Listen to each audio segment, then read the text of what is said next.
Hello, everybody. Welcome to T.O.'s Roadhouse. It's good to be back on the bus. Meghan Patrick. You said you were being told not to slouch. I'm usually being told not to cuss. Well, before we go into it, we can cuss. It's the internet. You can say That's great anything news you for me.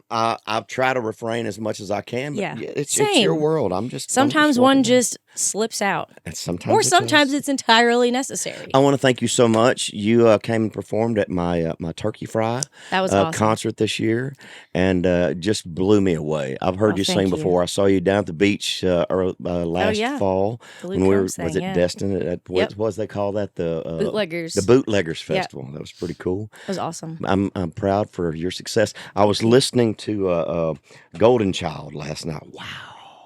You played that at the Turkey Fry, and I think you missed a couple of chords because you stopped a couple of times. Was that the song you kept stopping on?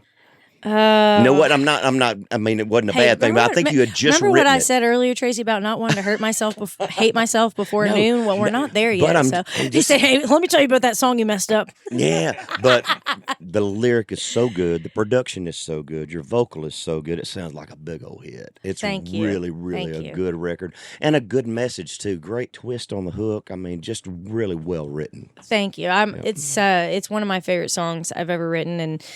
The last few years for me have been such a really big challenge, the biggest challenge of my whole life and my career, to be honest. And all I've wanted all that time was to just kind of get the green light from my team and from the label and for everyone to unanimously agree that we had a hit on our hands and something that was not only just a hit objectively, we thought, but one that was so such a great description of me and who I am and where I'm at in life and the kind of songs that I write, the kind of music I make. And when I got the mix back for that song, I mean, I cried. Like, I felt it. Oh, like, you could just made the hair stand up on Mars. It was that good. Well, you only get you only get so many of those in your life, God willing, you get a lot, but that doesn't happen for me with every song. But whether it's a hit or not, and we all want that to be what it is. There's something that just got a feel into it where you know that you did really good work, and that's very satisfying in its own right. Yeah. All the rest of it, if it comes, then God bless it. You want it to come. You want it to be a big old smash. But that song's knowing you made a good record. Yeah, that song's already validated for me. There's no number on a chart or trophy that's going to change that. I mean, I would like them.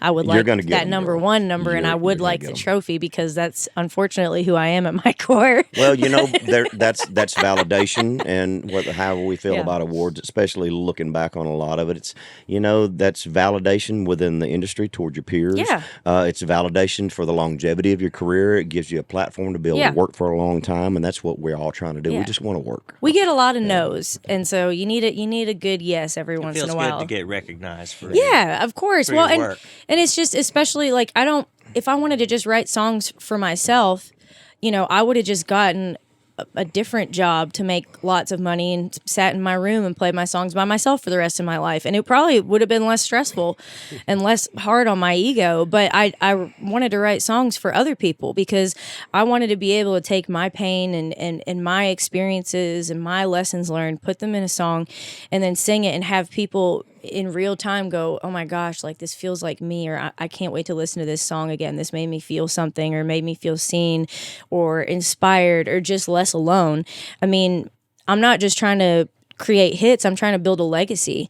I want to know that I left the world better than I found it and that I made an impact on country music fans. Absolutely. Tell me about your team. I want to hear about the structure because it's different for everybody. Yeah. And so tell me kind of how you got to where you're at now and the people that are involved in your inner circle that are really pivotal to what you got going on. Well, it involved a journey through the depths of hell to begin with. Yeah. And I mean, if you were to watch like a made-for-TV movie of like the artist that goes through all the horrible things that you're supposed to look out for, like the terrible manager, the like creepy producer that is crossing lines and just being taken advantage of and done wrong. I've been through all of that. It's not a Lifetime movie. It's not a Hallmark movie. I mean, it's more like a horror movie, honestly. Well. I've learned a lot, and I think probably the most important thing I learned was to trust my gut. like when I got a bad feeling about somebody, or when someone's, actions weren't really aligning with their words. I'm the type of person, I love to believe the best in people. I want to see the best in people because I want to see everybody like grow and be given the opportunity, because I feel like I've been overlooked a lot in my life, and people just haven't even given me the chance to prove myself, and so I like to give everybody the chance to prove themselves. What bothers me so much too is that there's so many people in this world nowadays that are very opportunistic, and they Gosh. ride around looking for people that are down on their luck or broke down on the side of the road or at a dark place in life that have a lot of talent, and their whole objective is to take advantage of you. And that really, I don't understand how we got to this place where people aren't trying to lift up other people up. They're always trying to take advantage of you. They're so monetarily jealous and trying to take this and that. It will. You have to be very strong in this business to overcome that, because once you realize that everybody's not your friend, and just because they talk nice to you don't mean they have your best interest at heart, that's when you can start getting your shit together. Well, you also, I think it's really important when you're a new artist getting started out and you don't have, the clout, so to speak, yet. Pay attention to how people treat you then, because the people that don't have the time of day for you, the people that treat you less than, they'll be kissing your butt 6 months later if you have a hit. But remember the people that were kind to you when you had nothing to offer them, and that's how I've built my current team, is that everybody that's on my team has shown up for me when I had nothing to offer them, or at least when I felt that way, when I, lost my first record deal. My manager didn't say, well, I'm gonna head out now. My publisher stood by me and fought for me to get paid what he felt I needed to get paid. My American label now, Jennifer Johnson, Riser House, they stood by me as I went through everything with my old label. So, all of these people continued to show up for me even when I was not winning. And so that was really telling for me. And especially I think your management, after having the worst and the best, I think is the most important thing in your life, because that's your direct line to everybody else. And my manager will always put my health and my well-being before anything else. And that's important because I don't even do that for myself. Yeah. And she understands that longevity is a major goal for me here. I'm not trying to be a flash in the pan. I'm trying to have longevity. I'm trying to become a legend, a mainstay. I want to still be playing shows. I don't care if they got to wheel me out there in a wheelchair and some Daisy Dukes. I'm still going to be doing that. And the only way you get there is by making sure that your team takes care of you along the way. And I know that matters to her more than any money or success. It's a marriage in a lot of ways. Absolutely. And if you're not getting what you're putting in, there's a lot of takers out there that really don't give near back what they take. And you really learn to kind of weed that crap out as you go through the process. Yeah. Painfully. What advice, right? Well, we can go back and look at the lyric of Golden Child and talk about what advice you would give your younger self. You touched on it a little bit in the song, but give me something poignant right now that you'd tell your younger self from 10, 15 years ago that wasn't in the song. Oh, that wasn't in the song? Gosh.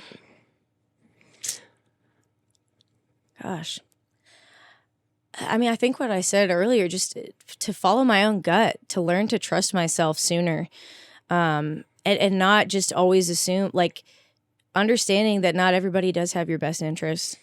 And it's okay to be, to have your walls up and to be suspicious of people, But how hard is that to do when you still have to go out and you have to do the radio tours and you have to be nice to everybody, knowing that most of them would stab you in the back the moment you turn around, but you still got to play the game. Don't take it personally. Yeah. Take nothing personally, not the compliments and not the you sucks. None of it.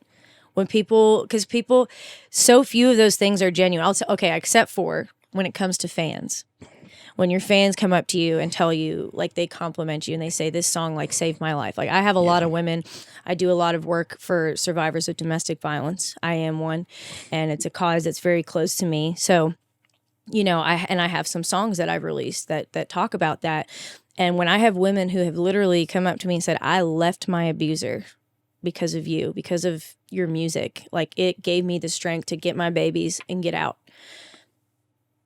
That's, my God, if I never have another hit in my life, I mean, that's incredible. So those things I take personally, those things I take to heart, and those things are what I dig back into when I feel like I'm not making a difference.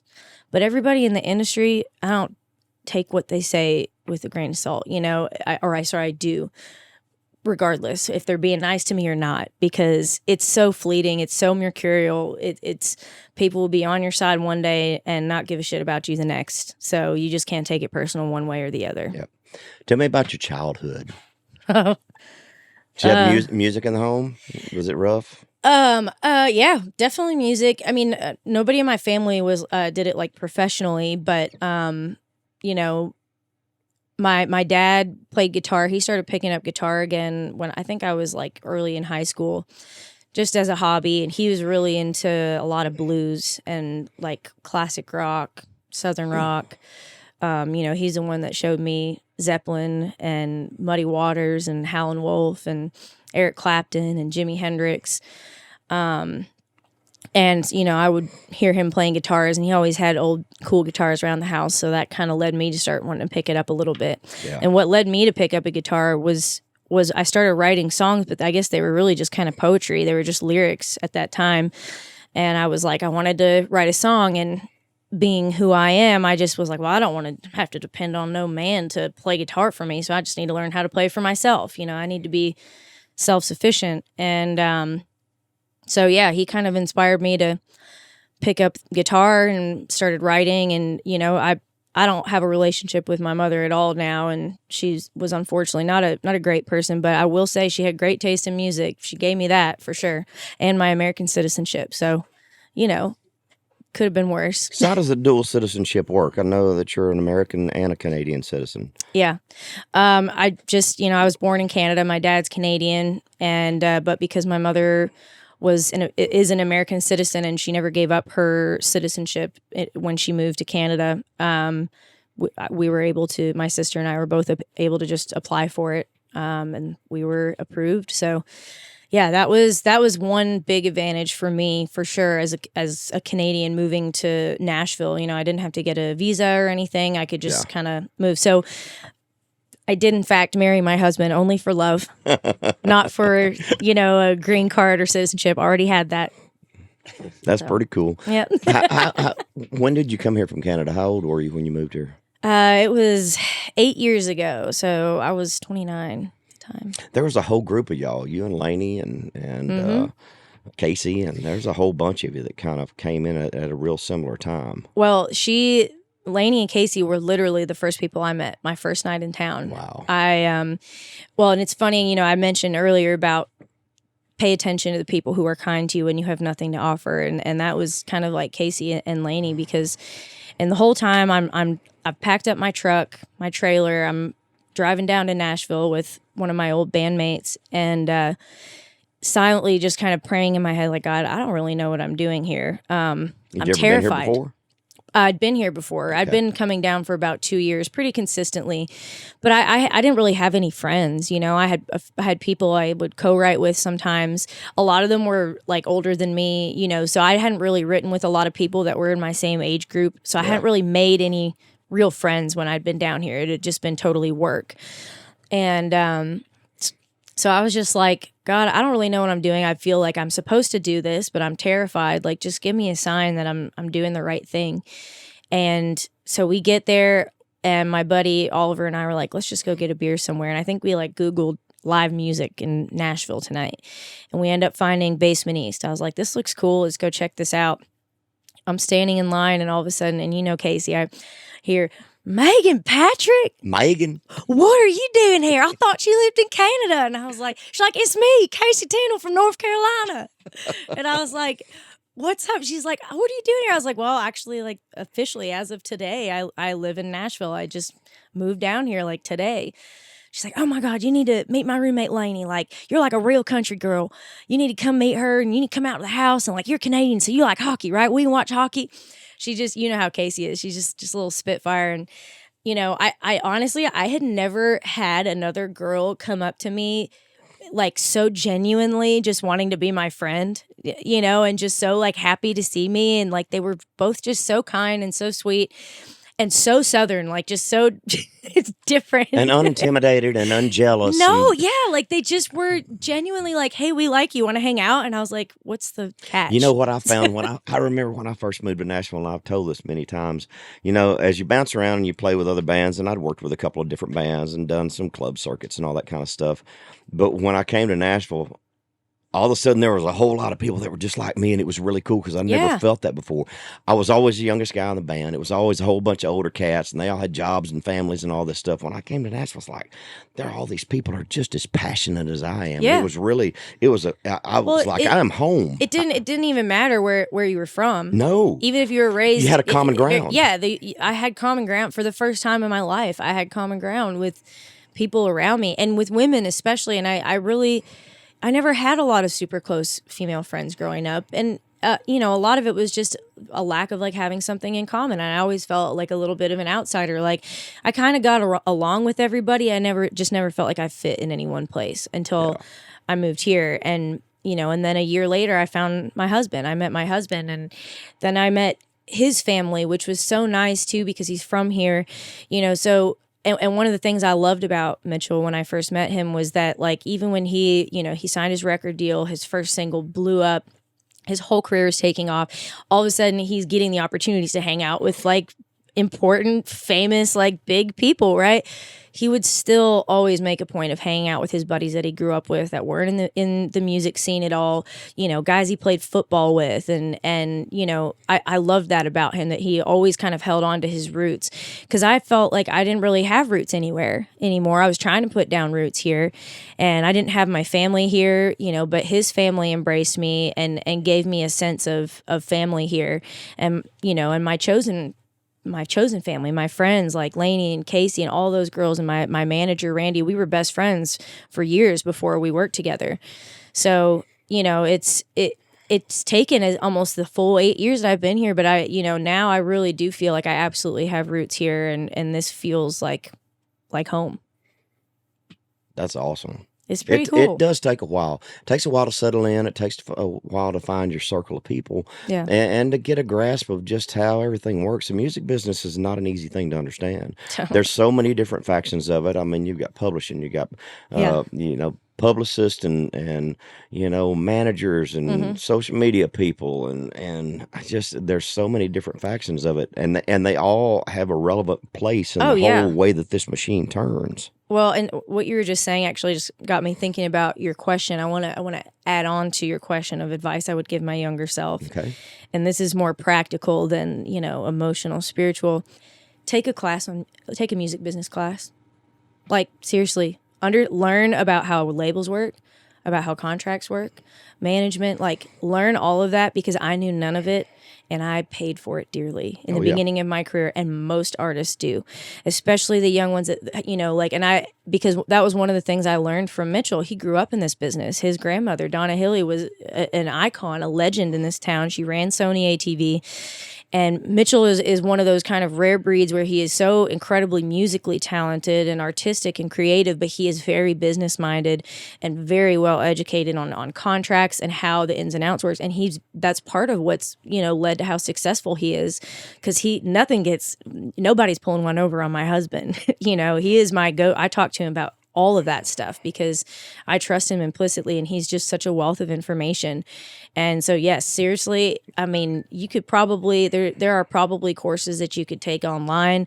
I don't know, but look it up, educate yourself on the business before you sign anything. Yeah, that's always good advice. It can be very overwhelming. There's just, and going back to what we talked about earlier, there's a lot of snakes slithering around that are just looking for either to tie you up contractually, take advantage of you. There's nasty stuff around here. Yeah, well, and it's just, and not everybody is like necessarily evil. I mean, like some of them really are, but a lot of it just comes down to, at the end of the day, everybody's just trying to make their money and keep their job. And, it's... There are some people and there are groups of people that in their mind, if they outsmart you, it's not a bad thing. It's your fault because you're done. It's just business. Exactly. So there's a level of gameplay here that once you understand it and you accept it, if you're going to play the game, you better be smart enough to play the game, because if they take advantage of you, they don't see anything wrong with it. It's your fault because you're not smart enough to play the game. Well, and this is something my dad said to me once that really stuck with me. I was really struggling with an old team member, we'll say, and they really put me through the ringer, and it cost me dearly, just, financially, emotionally. And I was really kind of caught off guard about the number of things that weren't happening that I was told was happening, and things that were happening that I didn't know were happening, just kind of really had the rug pulled out from under me. And I said to my dad, I was like complaining, I'm like, they were supposed to do this and they didn't do this, and they were, promised me this and they didn't do it. And my dad said, yeah, he said, that sucks. That's shitty. He's like, but how often did you verify what was being told to you? How often did you check in and make sure that X, Y, and Z was happening? And I said, well, I guess I didn't, I just assumed everybody was going to do what they're supposed to. And he said, yeah, and they should. He said, but the problem is when they don't, the only one that pays for it is you. So, yes, you can trust, but verify, and you got to stay on them. You got to stay on your team. You got to make sure that things are happening, not just that you're being told. And that was a pretty harsh truth to learn that day, but he was absolutely right. At the end of the day, you are the boss of everybody. They might want you to feel otherwise, but you are. You're paying for everything. You might get the glory, but you get the shit for everything too. You are paying for everything, even if it's not right away. Trust me, in the end, you pay for everything, one way or the other. And then it goes back to what we touched on earlier. Relationships, if they're good ones, are like a marriage, because they're all based on trust. And if you can't trust the people, what they're telling you, and that's going to fizzle out eventually. And then all of a sudden you're just trapped in a bad marriage contract. Yep. And that's when it gets nasty. It's an expensive divorce. It's an expensive divorce. Let me tell you. And it is. Yeah, I've had my share of it too. I think everybody in this business has been screwed over by this one or that one, Yeah. And sometimes it's not even with them taking money. It's just blowing and going. I had early managers with me that I did an audit after the first 2 years, and there was like $500,000 unaccounted for, because they'd been chartering private jets and they'd been booking limos and they'd been going and doing and all this stuff. And it's like they're spending my money. Yep. It just, and they don't tell you. Like, that's the only thing you don't. It's like, well, they don't tell you that they're not going to tell you that they're spending your money. Oh yeah, but they're having a They're big just time. gonna do They're it. having a big time, and you're out there working 200 and something days a year out there grinding it out, playing every school orchard in the freaking country. Now I'm all fired up over here. Get Tracy, y'all worked up. It's not afternoon yet. I know, God. Shoot. Tell me about your songwriting process. What have you learned? How has it evolved from the time that you got to town when you were just starting? Well, I would say, overall, I would say, a lot of people ask, like, what comes first, melody, lyrics? For me, it's almost always lyrics. God, I think about it all day, every day. It chases me in my sleep. I can never really turn my brain off. I'm always thinking about songs and lyrics or concepts. And so, I have like a running note that I keep in my phone or whatever, just writing stuff down. And because I write melodies based on the words. I'm writing a melody based off of like, well, if I'm going to say this line, what does that sound like? Like if I'm going to sing the line, yeah, my heart is breaking. What does that sound like? What melody does that sound like that's just going to, stab you in the heart? But I think one of the most important things I've learned from, when I just started songwriting, where it was like whenever inspiration struck, we'd be like, okay, I'm going to write a song. And then, when I signed a record deal, it was like, okay, I need to go make a record. So now I'm going to go make a record, and I'm going to be like, I need a party song. I need a breakup song. I need a love song. I need a whatever. Or the label would tell me that. And I would be chasing these specific things instead of just sometimes letting whatever was going to happen in the room. And so I learned to stop doing that. I learned to stop chasing certain things unless it was in my soul and like on my heart to want to write that. I'm not going to chase it just because somebody else said. It's like Sarah Bareilles, said, I'm not going to write you a love song just because you asked for one. Yeah. And then I think also just making it like like a job, like more of a job and not just a thing I do when I feel like it, and I think that changed for me during COVID. All of a sudden, I was like on tour and everything was happening for me. I was getting ready to go to radio for the first time in America. Like we were going to go on radio tour. All of my dreams were about to come true. And I was supposed to go perform at the Juno Awards in Canada, which is like, that's like our Grammys, I was nominated for the first time. I was like top of the mountain, and then COVID happened and I fell all the way back down to the bottom. And it's people don't realize when you have momentum is hard enough to get once. It when takes you years lose to it, build. When you lose it, having to rebuild momentum is a bitch. I'm hard. doing that right now It is so as we hard. speak. And it's like, and it's also the stigma of like people sometimes in the industry will view it like, and I don't know where this came in because I can name lots of artists, I'm sure that you can too, that like if your first song isn't a big hit, that like, well, throw them out, they're trash. And it's like, that's crazy. That's an insane thing to do because I can name lots of artists whose first songs to radio weren't their biggest hit and they went on to be legends. Yeah, and I don't know. We've gotten to the place where labels will give up on you so quick. They used to invest in an artist and they were there for the long haul to build and develop a body of work and develop an image and a brand and everything. They don't develop anything. If you don't have 1 million followers. They take your viral hit off TikTok. And then they get the you master. They make their money regardless of if you ever have another hit again. They don't care. That's why they don't develop anymore, because they don't care. They can make, because of the way we consume music has changed so much. We have like TikTok and streaming services and all that. Like they make so much money off of that they don't care if you have a whole career. Does it make you feel disposable? Yeah.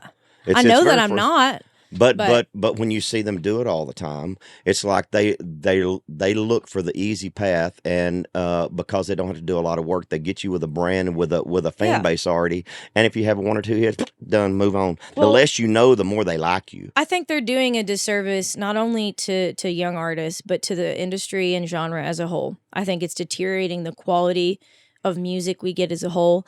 I think it's a detriment to a lot of young artists who get some of this viral moment, but they're not developed yet. They don't even have another song to write after. They don't even know who they are yet. Well, they have no experience. And how do you respond to a viral hit? You don't even know how it happened the first time. How do you do it again? There's no real method to it. It just happens. There isn't. Yeah, it's just it just happens. And it's also this idea that if something doesn't go viral, that it's not still objectively a hit song, or that it's not still of quality.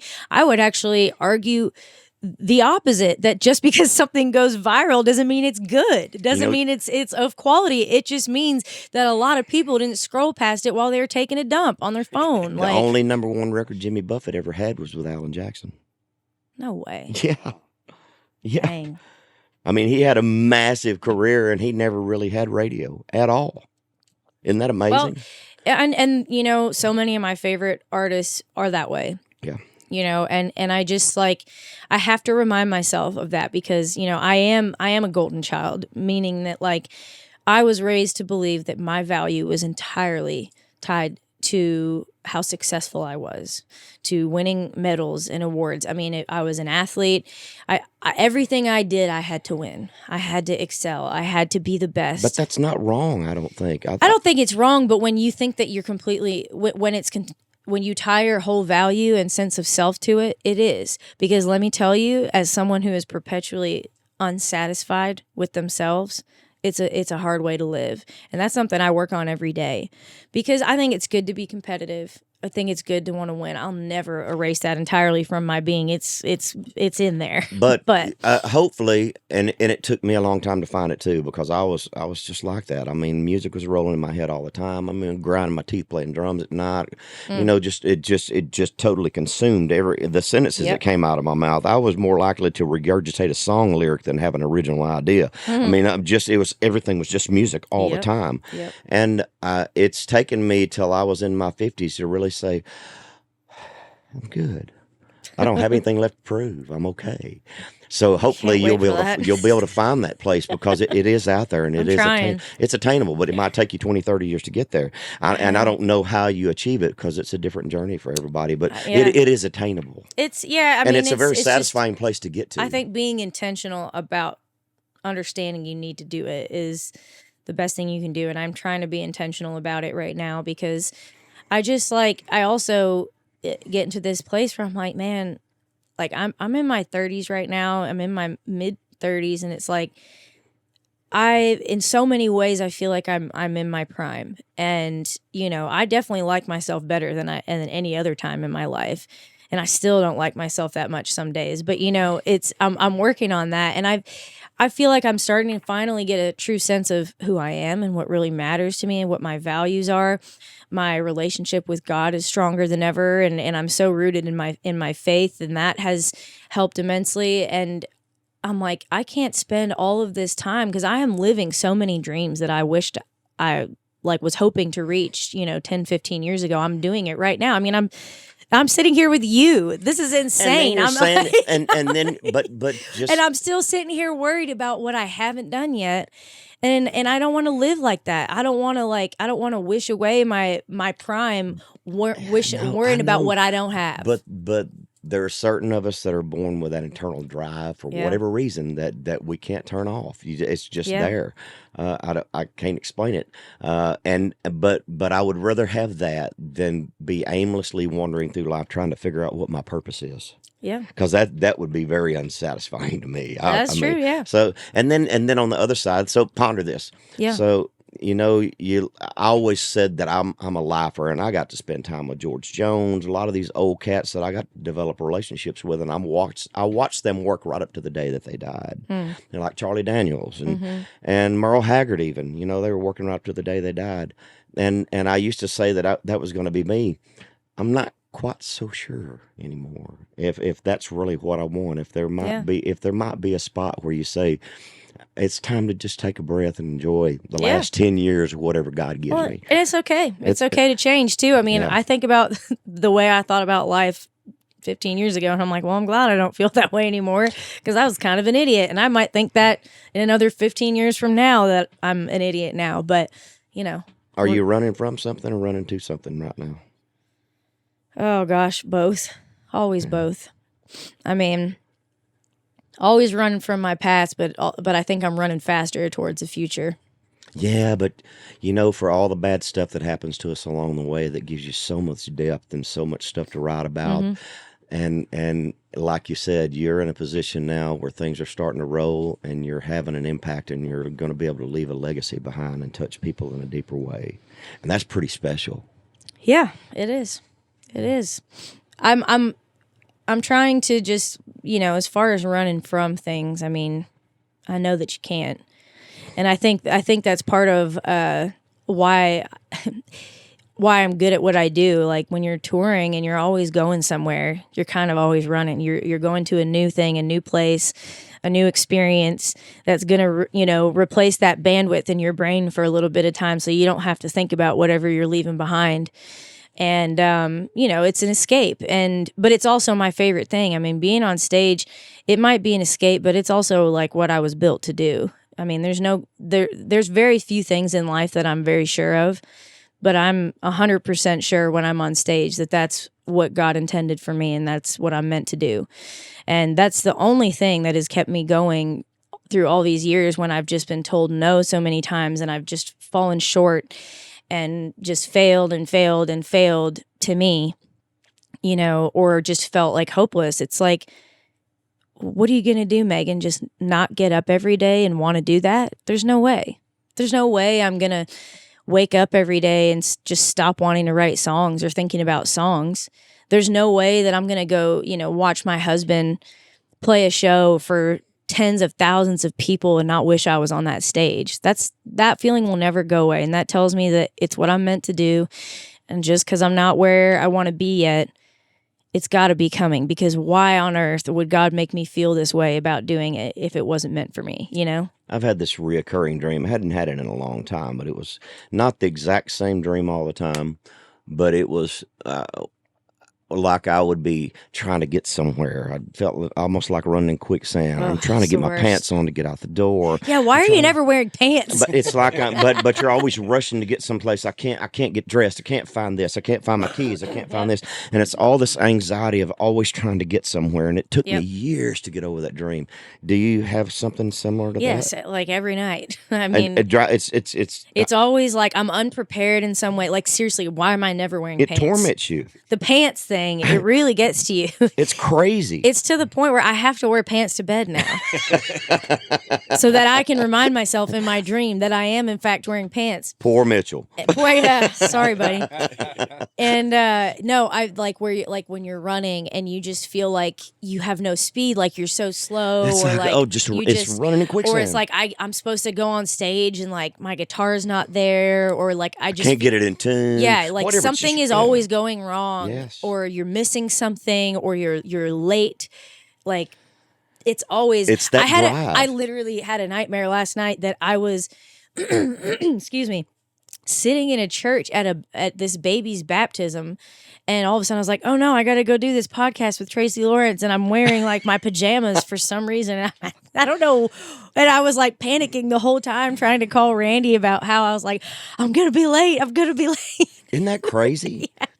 I don't understand it, but it's a very real thing. And I think Yeah. there's a lot of people with our type of personality that experience that anxiety Yeah. and that rush. You know, when I was young, I never thought I was going to live past 30 anyway. It's like, I got to get it all done. I got to get it all done. I got to do it. I got to do it now because I don't know. You know, once you get stuff started, boy, if I don't get all this stuff going now, if I lose momentum, am I ever going to be able to get it back again? It torments you. Well, because we're never, we live in a universe where nothing is ever guaranteed, ever. Like, But did you believe in your heart, like everything in you just knew that you were going to do this? Yeah. Me too. Yeah, always. I mean, there's been a few times where, you know, it's gotten a little it's gotten a little harder as I've gotten older, because I do unfortunately feel like, especially as a woman, like the age thing does matter. And thankfully people tell me I look younger than I am all the time, but you know, I'm 37, I'm about to be 38 years old. Most of the girls that are coming up right now are like in their young 20s. And you know, I mean, I had an old manager that told me to lie about my age. And that like does a number on you when you feel like there's something inherently wrong with you because Katie of Osmond. how long you've been on this earth. It's like, I didn't choose when to be born. You should be better as you get older. There should be more depth. I am and better more as talent. I get older. I'm Katie way Osmond cooler. was much older before she ever had. And Ronnie Dunn was like 40 years old when he got a record deal. That's right. So so it does happen. It does happen. And I mean, there's no doubt in my mind I'm a better musician. I'm a stronger songwriter. I have more to say. I'm more sure of who I am. I'm more everything than I was in my young 20s. And so, but it's hard trying to convince the industry of that sometimes, because it's like people want to assume like, well, you know, something must be wrong with her if it's taking this long. And it's like, no, that's just not what my path was. I'm meant to be doing this now. So Lainey's engaged. Yep. That's awesome. Proud for her. Duck. Old duck. Yep. Gotta love it. Hey, I like it because, you know, Lainey got a husband and I got a hunting buddy and a guy with a lot of land. And So how do you balance that? You know, and McGraw and I talk about this. You know, the people that are doing the same thing for a living, sometimes you get drawn together, but that's a really hard thing to balance when you're traveling, and you're separated all the time, and he's in Australia and you're here and you're doing this and that. I mean, how have y'all? Is it a conversation that you have about curbs that you put in place, certain times that you make for each other when you're on the road, that you set a time aside to talk? I mean, what do you structure? I mean, honestly, I think like, you know, Mitchell and I have always kind of intuitively been really good for each other in that sense. Like there's not a whole lot of like hard and fast, like where we've out loud discussed, like you know, I know some couples say, oh, we'll never go more than 2 weeks, or we'll never do this, or, you know, we just kind of like, I think we're both pretty good at reading the other and understanding what we need. And if not, then we just have to, like, Mitchell knows, like, if I have a problem, he knows about it. Yeah. there's even if I don't want to talk about it, my face is telling him anyway. So, it's it's just about having good communication, and I mean, trust is the biggest thing. I have 100% trust in my husband in every sense, not just in terms of like faithfulness in our relationship, but just trust that he's going to show up for me, that he's going to take care of me. He's that's just the man that he is. I wouldn't have married him if it wasn't. And also, and I trust him because he loves and respects me, but also because he's a little scared of me. And as he should be, and as he should be. I'm scared of my wife too. Yeah, he's scared of my wife. Oh, yeah. He's terrified. I mean, men have to be a little scared of you. Yeah, it's important in marriage and in the business. Like Conway I take said, it as a compliment. don't take it away. Yeah, listen, I would like for all men to be a little scared of me. I'm but, scared. But mostly I want respect, but I think that little bit of fear comes with it. But yeah, and like Mitchell and I've been going to Porter's Call for a while. They're great resource for artists and just mental health. They're kind of specifically trained in understanding the lifestyle of like touring musicians. Yeah. And Mitchell and I have gone together, and I think like just like maintenance on the relationship, checking in, and like just understanding. I think the thing that we've worked on the most is understanding like, hey, if I come to you and say like, you didn't do this, or I need you to do this, this isn't an attack on you. This is me communicating and telling you how to love me better. And because we all have emotional needs. Yeah. And sometimes when we get busy, it's hard to neglect that person. And we do need to go get a little counseling periodically. I mean, absolutely. My marriage needs it. Everyone should go to therapy. Always. Like, I cannot say that enough. And especially artists, because it is not a normal 9 to 5. There are different things, and it's a highly emotional job, because one, especially if you're a songwriter, you are being asked to tap into your emotions on a deep level, like every day. I don't know if people understand how draining it is. If I go and write during the day and we really get into the weeds on it, when I come home, I am exhausted. It's like going to a $200 an hour therapist. Yeah. When you purge yourself and you sit down with people that you collaborate and you trust, when you collaborate with those people, you literally purge all those things out of whatever's going on in your life is going to find its way in that song one way or another. It's amazing how it works. It's draining. And then on top of that too, it's like you write these songs, some of which are incredibly real and raw and emotional to you, and then you have to go and perform them every night. Every weekend you are reliving. So you kind of have to live with your demons when you're a songwriter, because they come with you in the form of a song every weekend and every show you play. And you have to just allow yourself to tap into that, because you want to give a great performance and you want to immerse yourself in the song. But that's like kind of a messed up thing to do to yourself when you really think about it mental health wise. Like, let me sing about the thing that broke my heart the most every weekend for the next 10, 15 years, So let's take 5 people that were big influences on you, whether they were artists, whether they were singer-songwriters. Give me people that are musical, that were very inspirational to you, that inspired you when you're developing, when you were young. Okay. Neil Young was a big one. Okay. Canadian. Yeah. I just grew up on him. I mean, his music is so tied to my childhood in a big way. Did you study his structure? Did you ever take his songs and write the lyrics out and study how he's putting songs together? Oh yeah, I mean the first, I think one of the first songs I learned how to play on guitar and sing was "The Needle and the Damage Done," and when you're really young, a lot of times, like when I it's funny, I think a lot of my favorite artists and songs, I loved them when I was younger for different reasons, and I love them for different reasons now because I'm older and I've lived some life, and it's so cool to find new meaning in songs that you've listened to for so many years.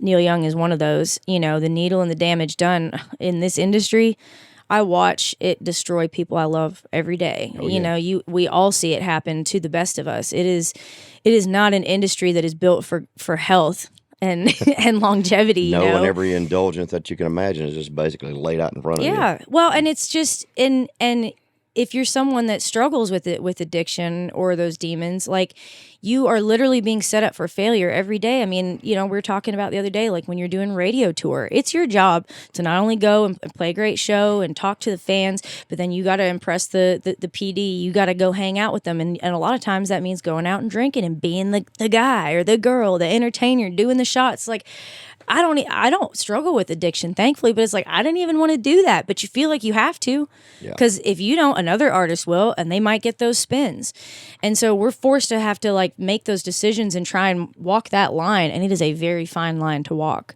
on a regular basis. Sorry, I feel like I got way off track. We're talking about the artists, so. Okay. Neil Young was a big one. Another one, songwriting wise, that to this day is still one of my favorites. John Prine. I mean, rest his soul. Oh gosh, I saw him. I was blessed to see him play at Bonnaroo years ago, and he was already. This was probably, I think this was like I want to say 2012, maybe a little bit before that. No, it was before that. 2009. I can't remember. Everything blends together for me. Anyway, the way he writes lyrics. He might be one of my favorite lyricists because he's so good at combining such everyday, mundane, conversational lyrics with like the best metaphor you've ever heard. And it's like not one, it's never a cliche. That man doesn't write cliches. He writes his own metaphors and it's just like paints a picture perfectly. It makes you feel something, and it's kind of like out of left field sometimes. It's not. It doesn't. The way he writes doesn't adhere to your usual, kind of rules of songwriting, but yet you know exactly what he's saying. To me, anyway. Yeah. And yeah, I love John Prine. Just give me one extra season so I can figure out the other 4. Woo. Like what? I mean, it's like how the hell can a person get up, go to work in the morning, come home in the evening, have nothing to say? Yeah. I mean, we could sit here all day. Sorry, I'm going to listen to some John Prine after this. That's awesome. Vocally, Aretha Franklin. Okay. To me, I mean, you want to talk about just power and raw emotion, and like, this is also a singer that, made records before auto-tune, when things were recorded to tape, live off the floor. That's just her just singing over a band, which is insane. God, I love her. Loved her voice. We also share a birthday. Rest in peace. But yes, we share a birthday, March 25th. So that felt like pretty cool to me. I got to open for her. I played in a 10-piece funk band when I was in college, and I got to open for her at the Montreal Jazz Fest, which was definitely a pretty cool milestone. What's another? The Eagles, one of my favorite bands of all time. I mean, I also kind of came from the bluegrass world too, so that and just a lot of like country adjacent kind of artists, I like to say. I mean, the harmonies and the voices. I mean, Don Henley's got one of my favorite voices of all time. I always say nobody sings the word baby like Don Henley. Wow. Like, it's so good. Sorry, go ahead. No, I'm just listening. Yeah, I mean, just great songwriting. I mean, I think Desperado is one of the best written songs of all time. They had such a great body of work. I mean, everybody that you mentioned is just phenomenal. There's just so much depth there. Yeah. I've got one more, I think, right? Yeah. There's a few. It would be between Waylon and Merle, but I'm going to go with Merle because so much so that on one of my first trips to Nashville, I got some of his lyrics on my arm.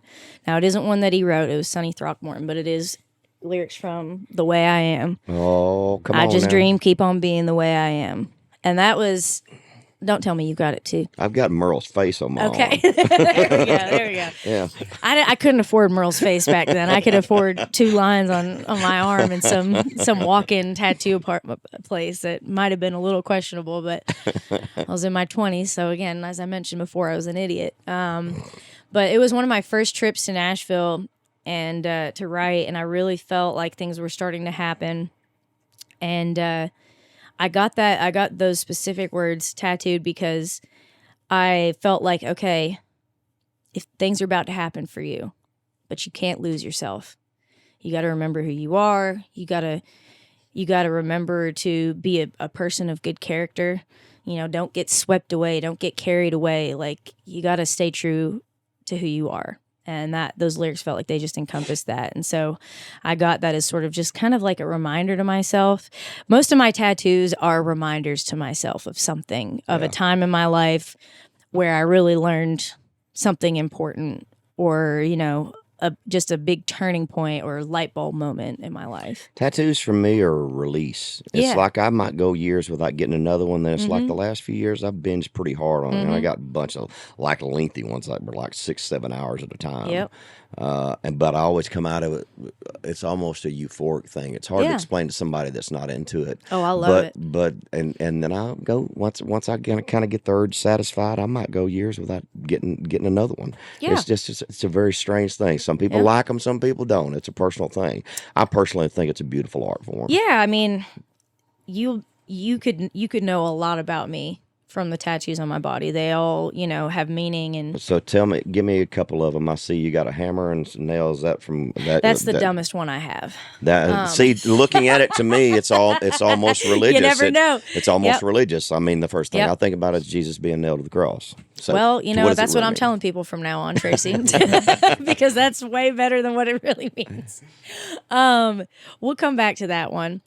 So this one right here, I get asked a lot what 283 means. That's how much money I had in my bank account the day I signed my record deal. Wow. I had this old truck. It's old 98 GMC Sierra 2500 diesel. It was my first car that I bought with my own money. It was like $2,000 cash. And it was a piece of crap, but I loved that truck so much, and it drove me to a bunch of gigs and just kind of all over. And when I was getting ready to sign my deal, I was obviously pretty broke. And my dad, I was having issues with my truck, which of course I couldn't afford to fix. And so my dad was like, why don't you just drive my truck into the city? Like, this is a big deal. You can't break down on the side of the road the day you're signing your record deal. And I was like, no, Dad, me and this truck have been through everything together. It's going to get me there. And I need to drive my truck. And he was like, okay, well, I'm going to follow you in my truck. It was that bad. Yeah. So I got to Warner in Toronto, about an hour out. I get into the parking lot, and I was like halfway in the parking spot, and it just died right there in the parking lot at Warner. Wow. And so, yeah, it was a good time to make some money. But I didn't want to get a new truck. I wanted to keep that truck and fix it. And my dad said, listen, you need something reliable. I'll make you a deal. You give me the truck. I'll get it fixed. I'll use it for a work truck. You can drive it whenever you want. But you've got some money now. You need to go get a new truck that's not going to break down on you, so that I know that you're safe. So that's what we did. And that truck that I bought, I still have here in Nashville. It's got me all the way here. And the old truck lasted for a few more years. And the last time I drove it, I came home, went to pick it up, went to go for lunch, and I'm driving down Main Street in my town that I grew up in, and all of a sudden I hear like this crash, and I see sparks coming up behind me. So I pull over. The tailgate fell off the truck and was dragging by like a wire, just dragging behind me on Main Street like, hey, everybody, Meghan Patrick's home. So the truck had to have a name. You didn't name it? No. Oh my just God. Old Blue. I just called her Old Blue. Yep. Usually when you're that personally attached, it gets a name like. I just Lucy called her the old Pearl. girl. Yeah, I should have given her a name. I just called her Old Girl, Old Blue. Yeah. But so anyway, that was pretty much the end of her. And I donated her. There's a program called Donate a Car, and you can choose a charity, and they'll either sell it for parts or do something with it. So you should take a picture of the old truck and put it on the bus and put a check for $2.83 right in the freaking corner of it. You know what? That's a good idea. When I get a bus, I'm going to do that. For now, it's going to be on a rental van. Inspirational, yeah, just something to hang on the wall. I love that. Where's your happy place? At my house now. Mitchell and I just bought our forever home. We've got 10 acres of land out there. We've been building trails and stuff, and Yeah. I built a fire pit out there. There's one little spot. I call it Fern Gully over there because it's like that was one of my favorite movies growing up. I've always been such a nature kid. Like I spent all my time out in the woods, and I still do whenever I'm home. And now there's just something different though about just walking around and working on land and knowing that you own it. It's pretty cool. You know, like it's just me out here, and there's one really cool spot on the west side of the property. This little mossy ledge that perfectly looks out at the sunset.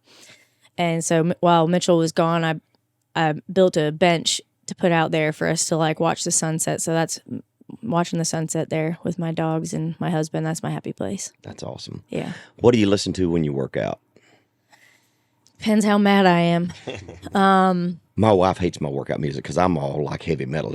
Me too. Yeah. I like Yep. I like the aggression of it. My wife Yep. says it gives her anxiety. She can't stand Yeah. it. She just gets all wound up, and it soothes. It's very Oh soothing yeah, no, to me. I'm with you. I want screaming. Pantera, And, yeah, you know. Pantera, Meshuggah. Yeah. Thrice, like usually sometimes I like some like really heavy aggressive like hip hop too if I want a little more like swagger as opposed to just pure like anger. But I box a lot. That's kind of what I went and saw Disturbed and Falling in Reverse at the Bridgestone when they were here last year. They were dude. badass, man. I need to see Falling in Reverse. That really one freaking song good. that's like I listen to that working out a lot. Oh shoot, what's it called? The big one where he like it's like can't it's like remember. every genre packed into like one song. Yeah, because they had a lot of pop stuff, a lot of heavy Yeah. stuff. I mean, very versatile band. Very, Yeah, very good. very cool. Yeah, I like all different kinds I of love stuff. that you love that. Oh, I love it. That's awesome. And my youngest daughter, she'll be 22 April the 15th. So I took her to see Rob Zombie and Alice Cooper. Nice. That was pretty different, you know. Pretty Yeah. different, Pretty he different. says. Yeah, it's pretty different. Nice. Yeah, very loud. Yeah. Very loud. Yeah, Alice Cooper was pretty good. I mean, it's never. I don't know. That's never been the theater. The whole theater thing. Theatrics of it. The Yeah. theatrics has never really been my thing. I just want to see you just, Yeah. you know, into all that stuff. Yeah. I like weird things. Yeah. Me too. Yeah. So, what do you see yourself? Where do you see yourself in the next 5 years? Well,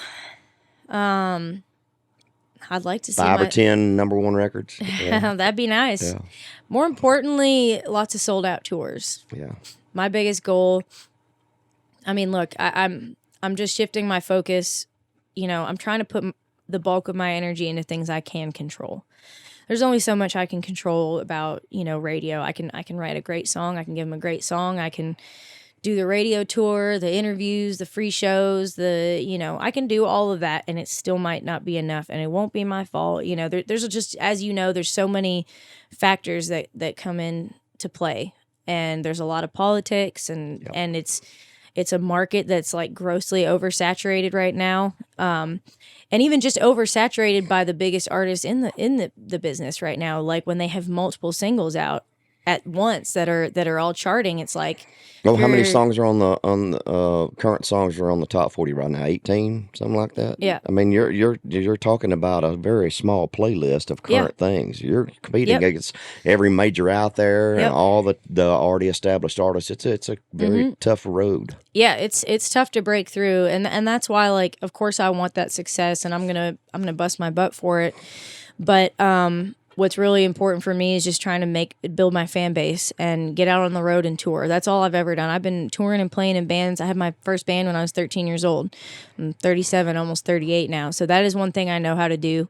And, you know, I'm really focused on these next few years and building my own hard ticket sales. You know, it's obviously it's always amazing to get the opportunity to tour and open for someone big, but I also think there's a lot of value in getting into the smaller bars and clubs for me right now, where I can play for an hour set instead of 20 minutes, and I can go stand at the merch table and shake hands and talk to everybody that wants to meet me. Because it's one thing to try and, you know, play first of 3 or 4 for 20 minutes in a half empty arena while people are getting their beers and getting settled. And like, yeah, you can make an impression, and hopefully they're still thinking about you and talking about you after they've seen 3 other acts and seen the headliner and had 10 other beers or whatever. But for me, if I'm able to play a full set, give them that full experience, and then I can go stand there and shake their hand, take a picture with them, talk to them, have that face-to-face interaction, they're a lot more likely to go home and like follow me and like tell their friends about it and be like, well, I want to see when she's coming back again, and buy tickets to my show. So I'm trying to build those kind of fans. And even with radio success, like you see it happen a lot. There are artists that have tons of radio success but still can't sell tickets. Yeah. And if I have my choice, I'd rather put butts in seats, than the other option. How much time do you spend doing social media? How relevant do you feel like it is? Unfortunately, I think it's really important. I have my manager is really good at that stuff, and she helps me with it a lot. But I also, I want to make sure that I am myself interacting with people, and I want to see who the fans are too. I want to see what people are saying, and so that I can, make sure I'm giving them what they want. But it's tough on mental health, because I also just in a general sense, I just don't really like being on my phone. I don't really like being on the internet. I just think I'm so much happier when I'm not, you know? There's a lot of people that are posting, 10 times a day. I personally hate it. I'm not going to do it. That's just, that's not something I'm willing to do. And I think it's really hard because, I think about this all the time, like how much more I think I would have thrived if I was an artist coming up in like the 70s, where if I could just get out there and just play shows and like, be on the radio or whatever. But like now artists, everyone is so accessible, and there are some artists that are willing to be so accessible to their fans that same expectation is applied to every other artist. But I think there's a balance there, because I think, there used to be a mystique around artists. George Strait has managed to hold on to that mystique around him. You don't see George posting all over the place and doing all that kind of stuff. And I think that you can oversaturate your fan base. I think you need to hold some things personal. I agree. I mean, I hate people that are always posting. So I don't care what you're eating for supper. Stop posting all the time. It drives me insane. Yeah. And, you remember hearing stories about this artist or that artist when you were growing up. It's like things became urban legends. They got an opportunity to build and evolve, and this changed a little bit by the time it went through that person. Now you do something, it's posted, it's done. It never gets a chance to evolve into anything being real cool. So we've lost that part of the mystique for artists, and I hate that. I never even knew what Steve Miller looked like, or Jackson Brown. Right. It's true. And and that is definitely something that I struggle with, because I agree with you. But it's hard as a new artist. Like, man, if you're not on social media, then you're nowhere. It's really hard to have people knowing who you are and to feel like you're relevant and part of the conversation if you're not doing that, because labels, radio, like everybody is looking at those numbers. There's a lot of weight and importance put on those numbers, and I think it's too much personally. I agree. But I also, like I said, it's like I have to. If I want to do this, I have to play the game a little bit. So I'm honestly, it's a sliding scale of me trying to find that balance all the time. Sometimes I post more because I feel like it, and sometimes I'm just like, I just don't really feel like exposing myself to the internet today, because it's it's a gutter. It's just like, it's full of hatred and anger and just like, and then some days I'm like, I just don't have it in me to be judged by the world of the internet today. I understand. And it's it really cuts into your quality of life when you're so wrapped up in being constantly needing the validation of what the internet says about it's just not real life. Like, people have all real. These weird parasocial relationships over the internet that like are just not rooted in reality, and the way that they equal parts like obsess over but hate celebrities. Like, it's such a weird dichotomy where it's like they obsess over these people and everything they do, and they follow their every move, but yet they hate them and they're jealous of them, and they want to see them fall, and they want to find dirt on them. Like, if somebody is famous, all of a sudden everybody wants to find dirt on them to prove why they're a bad person. They were probably... Guess what? We're all bad people at some point in our lives. Like, if you want to find dirt, you're going to find some. We all got it. Yeah. And some of us, and it's really unfortunate because some of us have tried really hard to become better from that person who we were. It's just, Amen. I don't know. I think it's really unhealthy for us as a society, how much we're all online. Well, some people strive to be good at everything that they do, and we work hard to win, and some people just want to get the damn trophy. Yeah. And there's a big difference between the two. Yeah. Yeah. I don't need Yeah. the trophy. If the trophy doesn't mean anything to you if you didn't put the effort into it, and if you didn't Right. really win it, Yeah. it has no validation. Oh, exactly. And like for me, I think what I struggle with a lot, I don't want to be famous at all, to be honest. That's a strange thing to say. I know. Yeah. I know it is, but On some level, I mean it in that, like, I don't want to be like a celebrity. I just want to be a great musician. I completely understand what you're saying, but I a lot want of to people won't. sell tons. Like, I don't really want people to pay attention to what I'm doing You outside still of what want to I'm go to doing the on grocery stage. store. Yeah. You still want to be able to go And build normal life. I'm not willing to sell, my friendships, my marriage, especially, there's lots of things that Mitchell, we're both artists. There's a lot of things that we could do that would bring attention to us and probably, help our careers and everything. And get us more followers and more attention. But I'm just not, like, my marriage is not up for grabs. That's sacred to me. But don't you think that if you hold on to those values that and you kind of have conviction about what you will and won't do, the good stuff will continue to come to you if you don't. Yeah. You don't have to sell out for this. You really don't. Trust me, I know that I don't have to sell out, but let me tell you, it takes longer when you don't. Yeah, but it means more. No, I listen. You're preaching to the choir, and one artist that actually, and I'm not even necessarily like super into her music, but Chapel Roan is like talked a lot about, just her like strange interactions with fans and kind of protecting her peace and her privacy, and she said something about like, if you are willing to give all of yourself to the internet, to the fans, to the people, so to speak, you will do very well in this industry, because they will take everything they can get. Anything that you are willing to give them that could be used as entertainment, that can be used for clicks, that can be used to sell something, they'll take it from you. They will take everything from you if you give it to them. So you have to decide for yourself as an artist how much you're willing to give.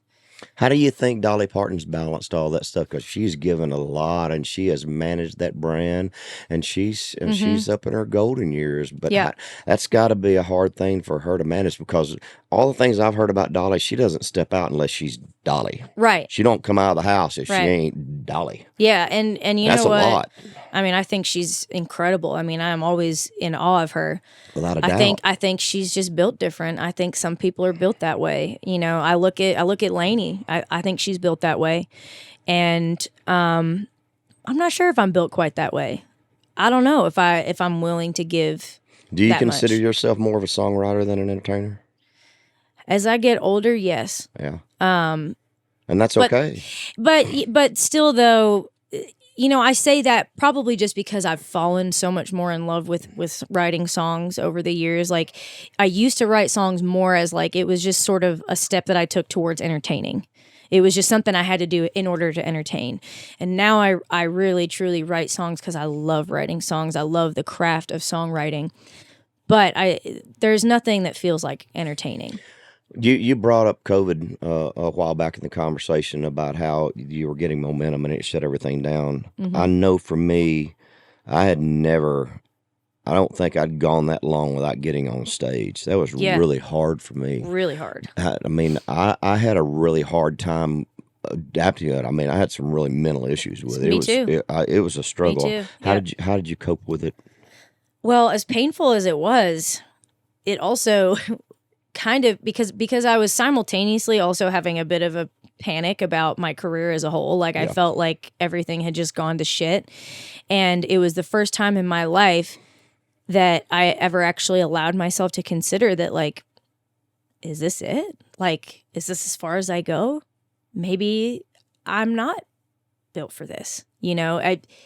I doubted myself in a way I had never doubted myself before. And that was incredibly painful and a bit of an existential crisis.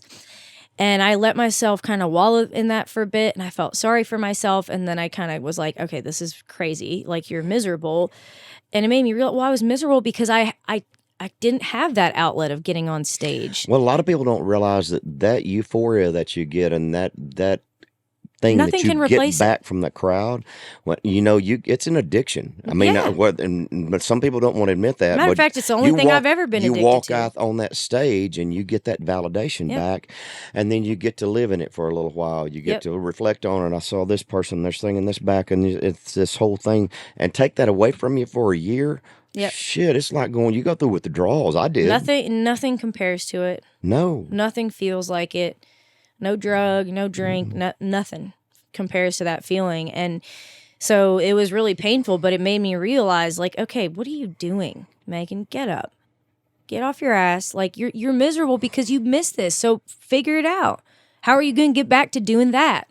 And that's when everything changed for me in a lot of ways. You know, I told myself, okay, I'm going to get up every day.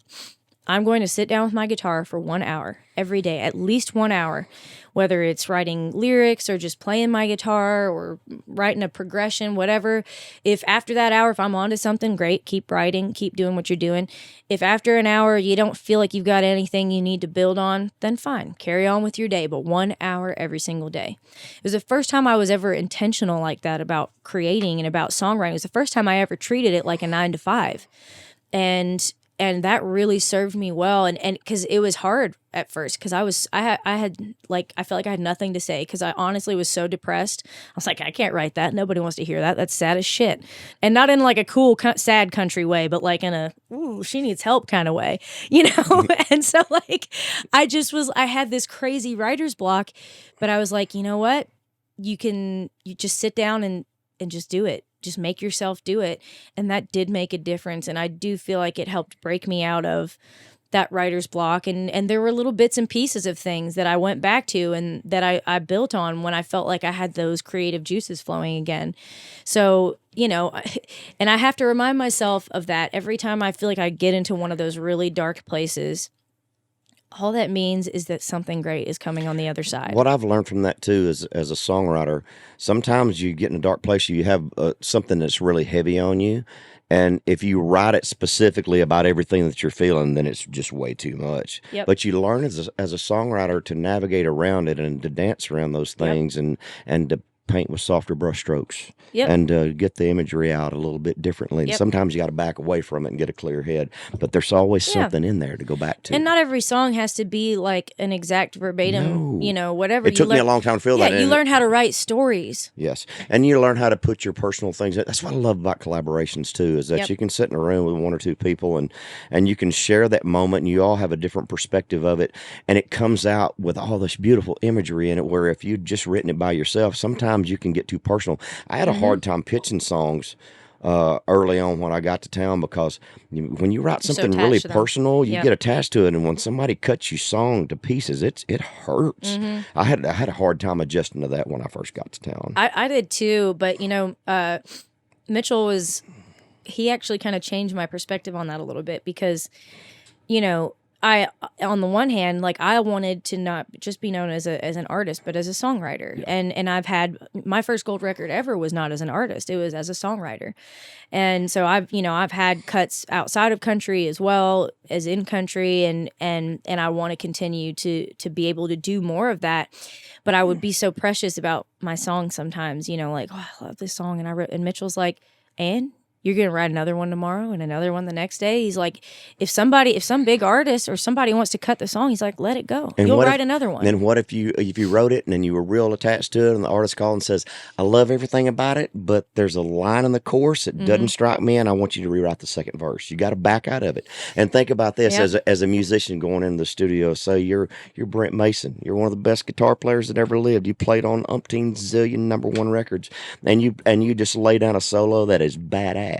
And the producer says, can you change direction? Can you try it a little bit different? Can you go in this way? And all of a sudden you got to wipe all that clean and put just as much energy and just as much conviction into the next pass, and you got to do it real fast. Yep. That's a lot. It is a lot, for sure. Yeah. Yep. But, you know, I think I used to feel like my creative well was finite, you know, like I only had so many songs in me, but that's not the truth. We dry up it's always- periodically. yeah. Oh yeah. But you gotta go have live a to. little bit more. Yeah. You got to go live a little. And honestly, unfortunately, I mean, the tortured artist trope is a trope for a reason. I think we all have to be a little bit tortured and a little messed up and a little bit in our heads in order to create what we create. Here's the balance that we're all trying to find. You know, they say some of Dean Dillon's best songs are when he was going through a bad relationship, his heart was broke, or he was whatever issues he was dealing with at a particular time. To be happy in life and find a place where you're really content and still be able to draw from that well of inspiration and write a really heartbreaking song, there's a balance there. You got when you can get to that, then you've kind of got it whooped.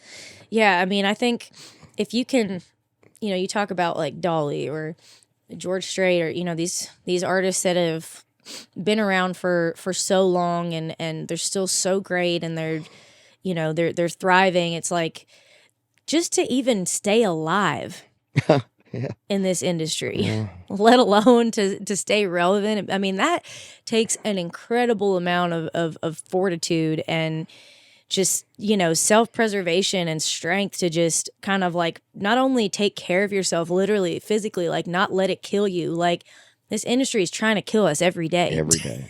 I mean, I'm not even being dramatic. Between the, you know, the alcohol and the drugs and all of it, it's rampant all the way through. And then the mental health aspect of it, the lack of sleep, the, you know, the constant traveling, the stress of it all. I mean, it's trying to kill us every day. But I love it so much. Well, hell yeah, I wouldn't do anything else. No. That'd be boring. I'd be bored as shit. I love it so much. I'd be trying to get my kicks in much more dangerous ways, honestly. You know, that's probably a good place to wrap it up. Tell me where we can find all your stuff. Tell me what you got going on right now, what you're doing for touring this year. Let's kind of get all the nuts and bolts out there.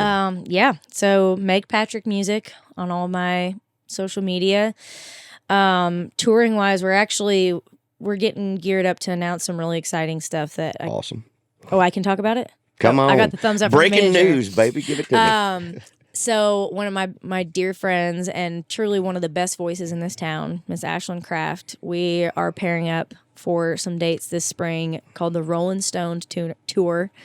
And we're going to be announcing those dates. Oh, wait, we're announcing them today. Oh, yeah. Today's Monday. Awesome. So, yeah, go get your tickets for the Rolling Stone Tour. I mean, Ashlyn is one of the best in the biz. She's such a great entertainer, incredible voice, and let me tell you, like, we have been planning this. It's not just a concert, it's a show. It will be a show. You will leave entertained. You will leave wanting more. So get your tickets and bring a friend. I am so proud for you and Thank you. proud to get to know you. You too, And I buddy. wish you all the best. Thank and for the journey that you're on, I hope you get everything that you want out of this. Well, thank you so much for having me. Still can't believe this is real. Y'all didn't even get to ask a question. That's all right. Got any questions?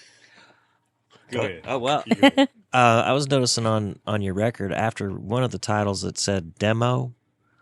Oh, yeah. What is that? So That's what we do before we make records. yeah.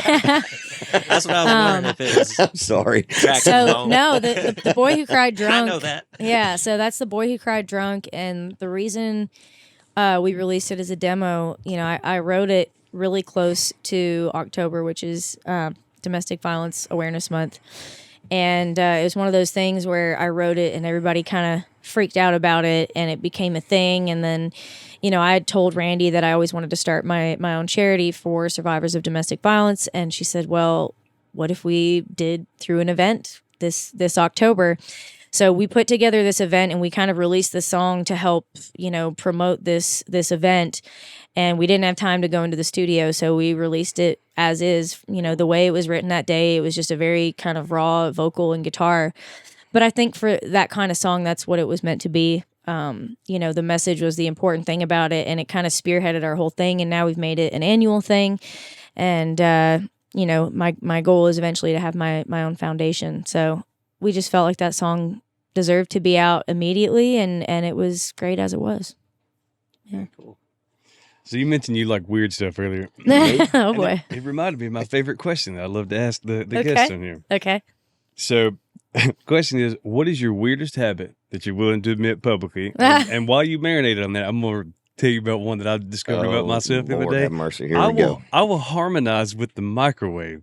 So since I'm giving such a build-up, I feel like I need to deliver a bit of a performance here. So most microwaves are in the key of and then you go and